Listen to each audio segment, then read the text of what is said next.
হাজার হাজার মানুষের ভিড়, আপনি কি বার্তা দেবেন? দেখুন, প্রথম কথা বার্তা কি দিয়েছি, আমরা বিচার ব্যবস্থার প্রতি ভরসা রাখি।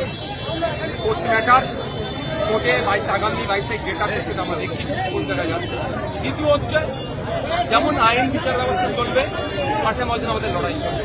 আগামী দিনে এই ধরনের ঘটনা না ঘটে, এই ধরনের আবু সিদ্দিক হালদার, এই ধরনের শিকারী মুরাদের মতো পুরো পরিবার না আর ক্ষতিগ্রস্ত হয়, তার জন্য আমরা মাঠে প্রতিবাদ সভা করছি।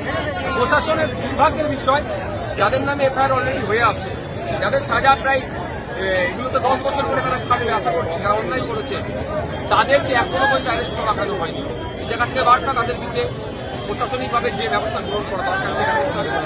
সাথে সাথে আপনাদের জানিয়ে রাখি, 1,75,000 টাকা আর বেশ কিছু ঘড়ি সোনা নিয়েছে, এখন সেটা ফেরত দেয়নি, ফেরত দিতে হবে এবং পরিবারকে ক্ষতিপূরণ সহ যে ডিমান্ড আমরা করেছি সেগুলো বাস্তবায়ন করতে হবে। সেটার জন্য এলাকাতে সিআইডি সেজে আবু সিদ্দিকের বাড়িতে আসা হচ্ছে, কর্মীদের জন্য কি বার্তা দেবেন? এটা একটা আতঙ্কর বার্তা। এখন পরিবেশ এলাকা তৈরি করার চেষ্টা করছে।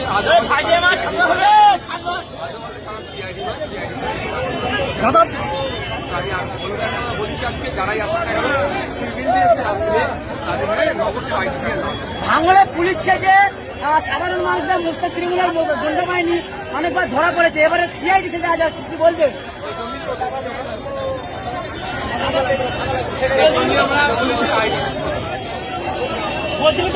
তৃণমূলের মুখপাত্র কুণাল ঘোষ বলছে সভাপতিকে ধরে মারধর করা হলো এবং মানে ভিডিও অফিসের মধ্যে, কি বলবেন সেই প্রসঙ্গে?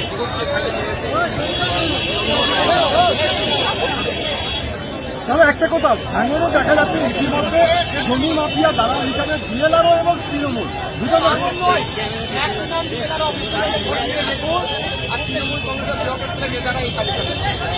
আমরা এর বিরুদ্ধে করছি। বিধানসভার মধ্যে ভূমি সংস্কারের দপ্তরের মন্ত্রী মাননীয় মুখ্যমন্ত্রীকে সতর্ক করে দেওয়া হবে।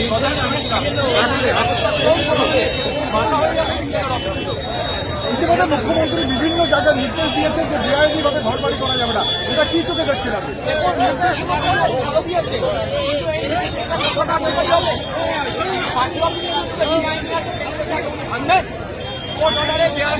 ভাঙতে গেলে তৃণমূল সেখানে পুলিশকে আটকে দিচ্ছে, পুলিশ সেখানে ভূমিকা পালন করছে, এই জন্য জমা দিতে পারবে। তৃণমূলের মুখপাত্র কুণাল ঘোষ বলছে